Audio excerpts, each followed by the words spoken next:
তো তোর মারলো যে মায়ে দেখে নাই খালায় আসিল না, খালায় কিছু কয় নাই? ওর কি মানুষ? তোর জ্বরে আর ডাক্তার কাছে নেব না?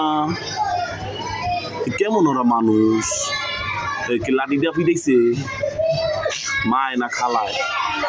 খালায় ধরে নাই? তো মায় না অসুস্থ, মায় মারলো কেমতে? ডাহাও এমন করে? ডাহাও মারে? তো ডাহা বাবাই খায় না? অফিসে গেলে মারে মায়? তুই কিছু করছ না? তো আমার শোনা যাও, তুমি আমার কাছে থাইকো, তোমার এখন ওই যে হাসপাতালের প্যারাসোল ট্যাবলেট খাওয়াবো নি, আর আমার কাছে থাইকো। তুমি আর মার কাছে যাও না, সপ্তাহে একদিন যাবা, মায় আদর করবো, তুমি সুন্দর করে লেখাপড়া করো। রাইতে লয়ে যাবো খালায়, এরপর একদিন সপ্তাহে একদিন গিয়ে বাইর থাকবা।